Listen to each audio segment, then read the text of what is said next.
ಸಿಂಹ ಅಂದ್ರೆ ಸಿಂಹ. ಹೀಗೆಲ್ಲ ಪ್ರಖ್ಯಾತನಾದವನು ವರ್ತಮಾನ ಕಾಲದಲ್ಲಿ ಮಹಾಮಲ್ಲನಾದಂತಹ ಈ ಕೀಚಕ. ಅದಕ್ಕೆ ಕಾರಣ ಕಳೆದ ಕೆಲವು ದಿವಸಗಳ ಹಿಂದೆ ನಾವು ಕೈಗೊಂಡಿರುವಂತಹ ದಿಗ್ವಿಜಯ ಯಾತ್ರೆ ಮಲತ ಮಂಡಲಾಧಿಪರ ಅವರಿಂದಲೇ ಕಪ್ಪಗಾಣಿಕೆಗಳನ್ನು ಪಡೆದಿದ್ದೇವೆ. ಪಡೆದಿರುವಂತಹ ಕಪ್ಪಗಾಣಿಕೆಗಳನ್ನು ನಮ್ಮ ಅಕ್ಕ ಸುಧೀಷ್ಣಾದೇವಿಯ ಭಂಡಾರಕ್ಕೆ ಒಪ್ಪಿಸಿದ್ದೇವೆ. ಪೂರಾ ಅಕ್ಕ ಕೊಟ್ಟೆ ಕಳ್ಕೊಂಡದ್ದಲ್ಲ, ಸಂಗ್ರಹ ಮಾಡ್ತಾ ಇದ್ದೇವೆ. ಹೇ ವಿಜಯ, ಎಲ್ಲಿ ಕೀಚಕನ ಅಲ್ಲಿ ವಿಜಯ, ಎಲ್ಲಿ ವಿಜಯನು ಅಲ್ಲಿ ಕೀಚಕ. ಕರೆದದ್ಯಾಕೆ ಗೊತ್ತಾ? ಒಂದು ದಿನ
ಅದು ಗೊತ್ತಿಲ್ಲದಿಗೆ ದೊರೆಯಳು.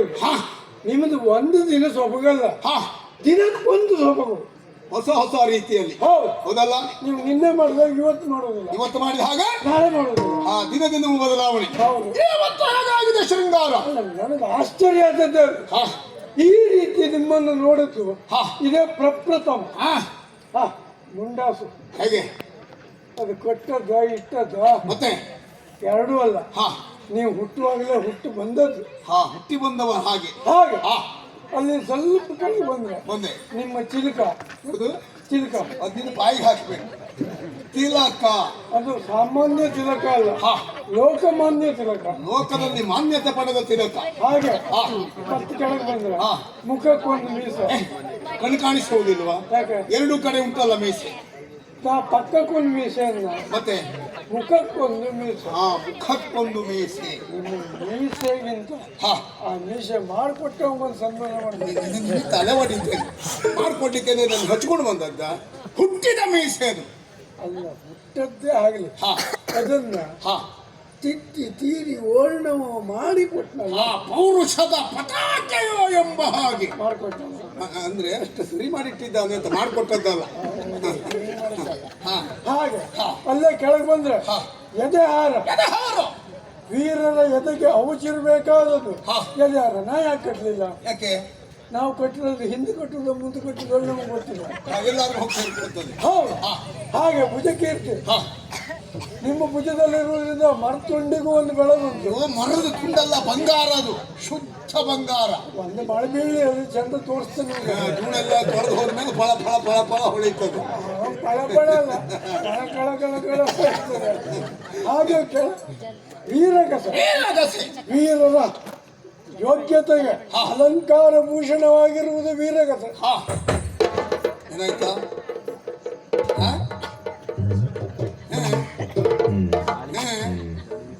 ಮಳೆ ಬರೋ ಲಕ್ಷಣ ಉಂಟಾಗಿ. ಯಾಕ? ಆಕಾಶದಲ್ಲಿ ಒಂದೇ ನಕ್ಷತ್ರವೂ ಇಲ್ಲ. ಏನಾಯ್ತು?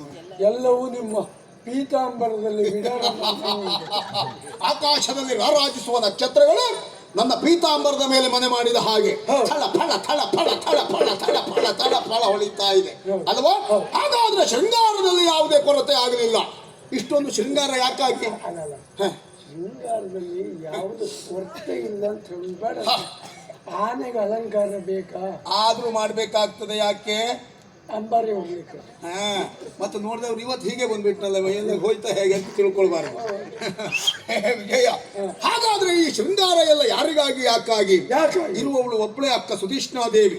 ದಿಗ್ವಿಜಯಕ್ಕೆ ಹೋದ ಮೇಲೆ ಮತ್ತೆ ಅವಳನ್ನು ನೋಡ್ಲಿಲ್ಲ. ಮತ್ತೆ ನಿಮಗೆ ತಾಯಿ ಇಲ್ಲ. ಹಾ ಅವಳೇ ತನ್ನ ತಾಯಿ ಅಂತ ತಿಳಿದಿದ್ದೇನೆ. ಹೌದು. ಹಾಗಾಗಿ ಅಕ್ಕನಿಗೆ ಸಂತೋಷದ ಸಮಾಚಾರವನ್ನು ತಿಳಿಸಬೇಕು. ಒಂದು ಸಂದರ್ಭದಲ್ಲಿ ಹಾ. ನಾನು ಕೇಳ್ತಿದ್ದದ್ದು, ಹಾ. ಒಂದು ಸಂದರ್ಭದಲ್ಲಿ ಹಾ. ಹೊಳೆ ಬದಿಯಲ್ಲಿ ಹಾ ಹಾ ಗಾಲಿಗೆ ಹಾ ಕಬ್ಬಿಣದ ಸಲಾಕೆಯನ್ನು ಹಾಕುವ ಹಾ. ಕೆಲಸ ಮಾಡ್ತಾ ಇರುವಾಗ ಹಾ ನಿಮ್ಮ ಅಕ್ಕನನ್ನು ನೋಡಿ ಹ್ಮ್. ವಿರಾಟ ರಾಜ ಮೆಚ್ಚಿ ಮದುವೆ ಆದ. ಮೆಚ್ಚಿ ಮದುವೆ ಆದ. ಹಾ ತನ್ನ ತಮ್ಮನಿಗೆ ಒಂದು ಅವಕಾಶ ಕೊಡು ಅಂದ. ಅಕ್ಕನ ಹೇಳಿದ್ದು ಔದಾರ್ಯದಿಂದ. ಹೌದು. ಹಾ ನಿಮ್ಮನ್ನು ಸೇನಾಧಿಪತಿಯನ್ನಾಗಿ ಮಾಡಿದ. ಆ ಸ್ಥಾನ ಕೊಟ್ಟಿದ್ದಾರೆ. ಯಾವ ಮುಹೂರ್ತದಲ್ಲಿ ನೀವು ಬಂದಿರೋ ಏನೋ ಆಯ್ತು. ಏನ್ ಉದ್ಧಾರ ಆಯ್ತು. ನೀ ಹೇಳು ಶೈಲಿ ನೋಡಿದ್ರೆ ಯಾವ ಮುಹೂರ್ತದಲ್ಲಿ ಬಂದ್ರೆ ತೊಳೆದು ಹೋಯ್ತು ಎಲ್ಲ. ಹಾಗಾದ್ರೆ ಅಕ್ಕನ ನಿರೀಕ್ಷೆಯಂತೆ ಭಾವನ ನಿರೀಕ್ಷೆಯಂತೆ ಸಿಕ್ಕಿರುವಂತಹ ಸ್ಥಾನವನ್ನು ಉಳಿಸಿಕೊಂಡಿದ್ದೇನೆ. ಅಂಥ ಅಕ್ಕನನ್ನ ಕಾಣುವುದಕ್ಕೆ ಈಗ ಶೃಂಗಾರ ಭರಿತನಾಗಿ ಹೊರಟಿದ್ದೇನೆ. ಒಬ್ಬನೇ ಹೋಗುವುದಲ್ಲ, ಜೊತೆಯಲ್ಲಿ ನೀನು ಬರಬೇಕು. ಎಲ್ಲರೂ ಹೋದ ಹಾಗೆ ನಾವು ಹೋಗುವುದಲ್ಲ. ನಮ್ಮ ಹೋಗ್ಲಿಕ್ಕೆ ಒಂದು ರೀತಿ ನೀತಿ ಇಲ್ವಾ? ಮದವೇರಿದ ಮಧ್ಯಾಹ್ನ ಕದಲಿವನವನ್ನ ಸೇರುವ ಹಾಗೆ.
ಸಲುವಾಗಿ ಹೊರಟಿದ್ದೇವೆ. ಹೊರಟು ಬಂದಿದ್ದೇವೆ. ನೋಡ ನೋಡ ನೋಡ, ಇದೆಂತ ಪುಷ್ಪಾ ಶೆಟ್ಟಿ?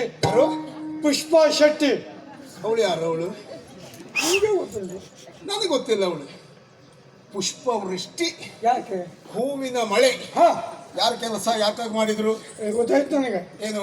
ಇದು ಭಕ್ತಿಯಾರ ಕೆಲಸ ಅಲ್ಲ, ಹಾ. ಈ ದೇವೇಂದ್ರ ಕೆಲಸ. ಹಾ ಚರಾಚರ ಪ್ರಪಂಚದಲ್ಲಿ ಹಾ ದಿಗ್ವಿಜಯವನ್ನು ಕೈಗೊಂಡು ಹಾ ಎಲ್ಲ ಮಂಡಲಾಧೀಶರನ್ನು ಮಣಿಸಿದ ದೇವ ಕೀಚಕ ಹಾ ಸದ್ಯದಲ್ಲಿ ಮೇಲೆ ಬತ್ತ. ಅಪಶಕುನ ಏನಾದರೂ ಹೇಳಿ ಸಾಯ್ಬೇಡ, ನಾನು ಮೇಲೆ ಹೋಗ್ತೇನಾ? ಅಂದ್ರೆ ಹಾ ದೇವೇಂದ್ರನಿಗೆ ದಾಳಿ ಮಾಡಲಿಕ್ಕೆ ಅವ ಭಾವಿಸಿದ್ದು ಭಾವಿಸಿದ್ದು ಬಂದ್ರೆ ನಿಮ್ಮನ್ನು ಗೆಲ್ಲಕ್ಕೆ ಅವನಂತ ಆಗುವುದಿಲ್ಲ. ಹಾ ಅದಕ್ಕಾಗಿ ಹಾ ಪೂರ್ವ ಭಾವಿ ಸಿದ್ಧತೆಯಲ್ಲಿ ಭಾವಿ ನಿನಗೆ ಮಾಡುವುದಿಲ್ಲ, ನನಗೆ ಮಾಡುವುದಲ್ಲ, ಪೂರ್ವಭಾವಿ ಸಿದ್ಧತೆಯಲ್ಲಿ ಹಾ ಈ ಪುಷ್ಪವೃಷ್ಟಿ ಮಾಡ್ತಾ ಇದ್ದಾನೆ. ದೇವೇಂದ್ರ ಹೂಮಳೆಗರಿತಾ ಇದ್ದದ್ದು ಹಾ ನನ್ನ ಒಲಮೆಯನ್ನು ಗಳಿಸುವುದಕ್ಕಾಗಿ ಅಲ್ಲವೇ ಅಲ್ಲ, ಹಾ. ಅಥವಾ ದೇವೇಂದ್ರ ಮಾಡಿದ ಕೆಲಸವೂ ಇದಲ್ಲ. ಹಾ. ನೋಡಿದ್ಯಾ ಸರಿಯಾಗಿ? ಏನು? ರಾಜಬೀದಿಯಲ್ಲಿ ರಾಜಗಾಂಭೀರ್ಯದಿಂದ ನಾವು ಬರ್ತಾ ಇದ್ದೇವೆ. ಹಾ. ಆ ಕಡೆ ಈ ಕಡೆ ನೋಡು, ಹಾ. ಉಪ್ಪರಿಗೆಯ ಮಾಳಿಗೆಯ ಮನೆ. ಹಾ. ಆ ಮಾಳಿಗೆಯ ಮನೆ ಮೇಲೆ ನಿಂತು ಹಾ. ನನ್ನನ್ನೇ ಚಪ್ಪರಿಸಿ ನೋಡ್ತಾ ಇರುವ ಪ್ರಾಯದ ಹೆಣ್ಮಕ್ಕಳು ನನ್ನ ಗಮನ ಸೆಳೆಯುವುದಕ್ಕಾಗಿ ಹೂಮಳೆಗರೀತಾ ಇದ್ದಾರೆ. ಅಲ್ಲ, ನಿಮ್ಮ ಮಗನ ಸೆಳೆಯಲಿಕ್ಕೆ ನನ್ನ ಮಗನಲ್ಲ, ನನ್ನ ಗಮನ. ಗಮನ. ನೋಡೋ ನೋಡೋ, ಸಾವಿರ ಸಾವಿರ ಕಣ್ಣುಗಳು ಈ ಕೀಚಕನನ್ನೇ ನೋಡ್ತಾ ಇದ್ದಾವೆ. ಅಲ್ಲಿ ನೋಡಿ, ಕೆಲವು ಕಣ್ಣು ನನ್ನ ನೋಡ್ತಾ ಇದ್ದಾರೆ. ಹೌದೇನಾ? ನಿನ್ನ ಯೋಗ ಪುಣ್ಯ.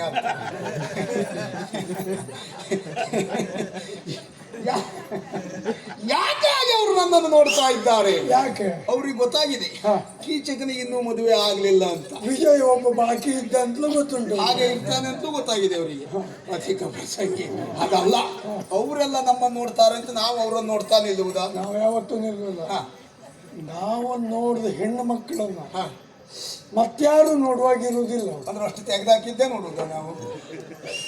ಹೌದೇನಾ?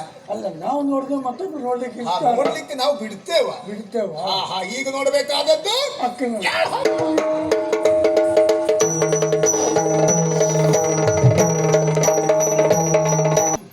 ಏನ್ ತಪ್ಪಾಯ್ತು ಗುರುಗಳೇ? ಹೆಣ್ಣು ಮಕ್ಕಳು ನೆರೆದಿರುವ ಸಭೆ ಅಲ್ಲ ಇದು. ಸಭೆ ಅಲ್ಲ, ಮತ್ತೆ ಸಭೆಯಲ್ಲಿರುವ ಹೆಣ್ಣು ಮಕ್ಕಳೆಲ್ಲ ನೆರೆದವರೇ. ಇದನ್ನೆಲ್ಲ ಬಾಯ್ಬಿಟ್ಟು ಹೇಳ್ತಾರೆ ಅಧಿಕ ಪ್ರಸಂಗಿ. ಹೇಳಬಾರ್ದು ಹಾಗೆ. ಅಕ್ಕನ ಸಭೆಯನ್ನು ಸೇರಿ ಕೆಲವು ಕ್ಷಣ ಕಳೆಯಿತು. ಇದೇನು ಹೊಸದಾಗಿ ನಾವು ಬರ್ತಾ ಇದ್ದದ್ದಲ್ಲ. ಅಲ್ಲಪ್ಪ, ಯಾವಾಗಲೂ ಬಂದಾಗ ಪ್ರೀತಿಯಿಂದ ಕರೆದೊಯ್ದು ಉಪಚರಿಸುವವಳು ನಮ್ಮ ಅಕ್ಕ.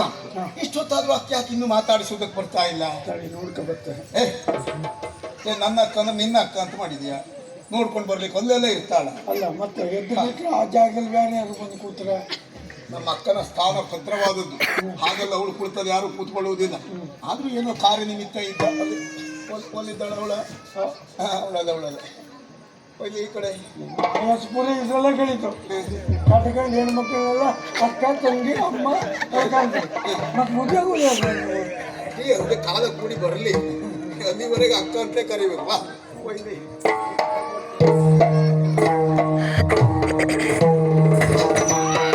ತರುಣಿಯಾರ ಮಧ್ಯ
ಆದವಳು ಹೌದು.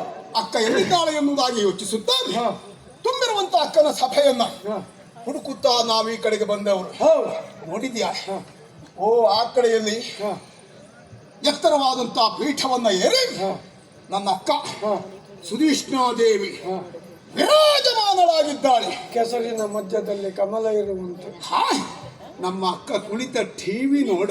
ಅಲ್ಲ, ನಂಗೆ ಅದೇ ಆಶ್ಚರ್ಯ. ಹಾ, ಈ ಟಿವಿಲಿ ಹಾ. ನಿಮ್ಮ ಅಕ್ಕ ಹೆಂಗ್ ಬಂದ್ರು ಅಂತ. ನಮ್ಮ ಅಕ್ಕ ಯಾವಾಗಲೂ ಟಿವಿಯಲ್ಲಿಯೇ ಬರುವವಳು ಇರುವವಳು. ಗೊತ್ತುಗಾರಿಕೆ ಅವಳನ್ನು ಬಿಟ್ಟದ್ದಿಲ್ಲವೇ ಇಲ್ಲ.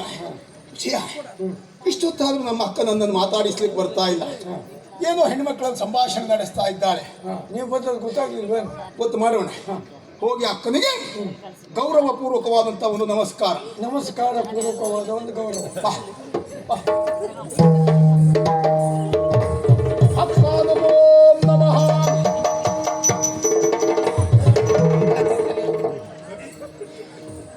ಎಂತದ್ದ ಅದು ಯಾವ ಜಾತಿ ನಮಸ್ಕಾರ ಅದು? ಅಲ್ಲ, ನಾ ಯಾವ್ದು ಮಾಡಿದ್ರು ತಪ್ಪು ಹೇಳ್ತೀನಲ್ಲ. ನೀನು ಇತ್ತೀಚೆಗೆ ತಪ್ಪೆ ಮಾಡ್ತಾ ಇದ್ರೆ ಯಾರು ಸಾಯ್ತಾರೆ ಮತ್ತೆ?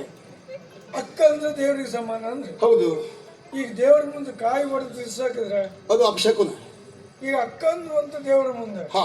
ಈ ಕಾಯವನ್ನ ತಿರ್ಸಿ ಹಾಕಿದ್ರೆ ಹಾ, ಅದು ಅಪಶಕುನ ಅಂತ ಹೇಳುವುದ? ಮತ್ತೆ ಅದು ತೆಂಗಿನಕಾಯಿಗೆ ಚಲನೆ ಎನ್ನುವುದಿಲ್ಲ.